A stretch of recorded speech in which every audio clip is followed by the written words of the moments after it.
Ինչպես գիտենք, դատախազությունը Վահագն Բերմիշյանի եւ վերջինս ընտանիքի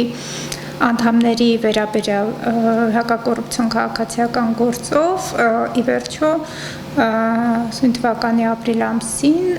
հրաժարվեց ներկայացված հայցապահանջից, ինչի արդյունքում ապրիլի 30-ին դատարանի կողմից կայացվեց համապատասխան վճիռ, որով կարճեց նշված քաղաքացիական գործի վարույթը եւ դրանով կարծես թե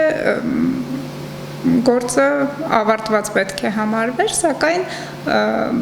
շատ մեզ համար, չգիտեմ,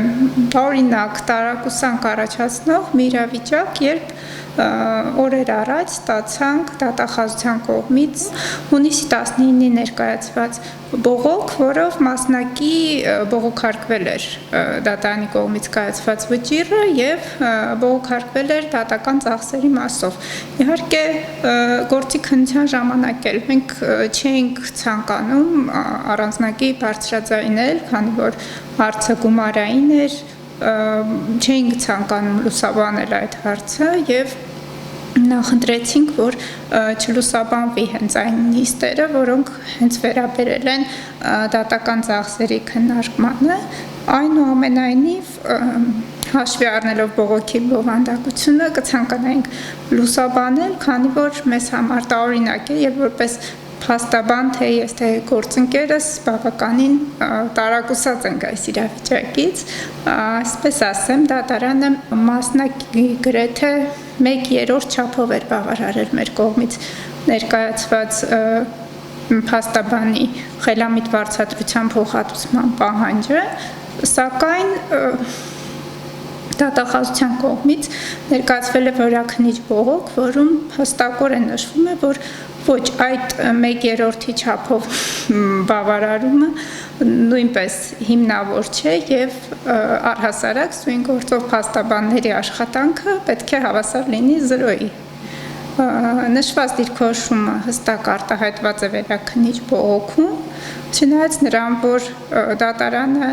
հենց վճռով էլ նշել է, որ ծվյալ գործով փաստաբանները մասնակցել են 2023 թվականի օգոստոսից, կայացել է 23 նիստ, որի 18-ի ընթացքում կատարվել են ակտիվ գործողություններ, ներկայացվել են ապացույցներ, առարկություններ, դիրքորոշումներ եւ այլն, եւ այս համատեքստում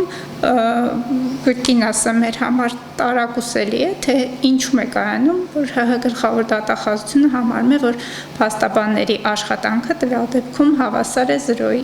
Դատախազությունը սա պատճառաբանում է նրանով, որ բացառապես սույն գործի ելքը կախված է եղել Սահմանադրական դատարանի հայտնի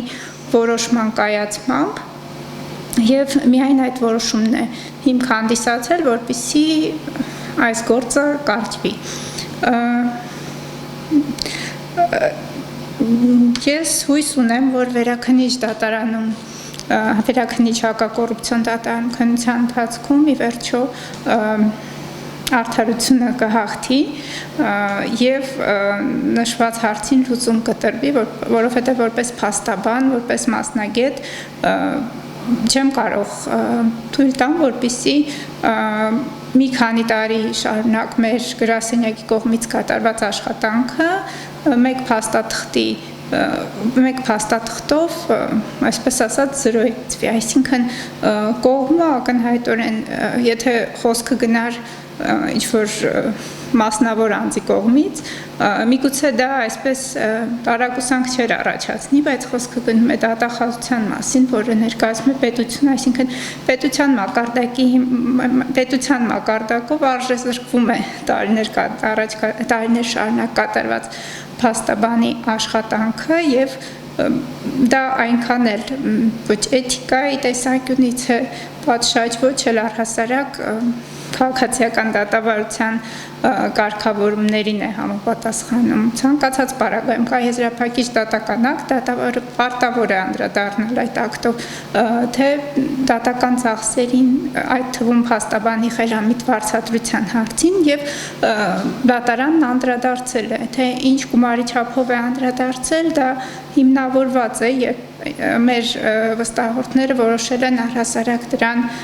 այլևս անդրադարձ չկատարել եւ ընդունել, որ այո, այդ չափով է փոխհատուցումը, սակայն նման մոտեցումը դատախազության կողմից արդեն ընդունելի չէ մեզ համար եւ մտադիր ենք Վերաքննիչ դատարանում համապատասխան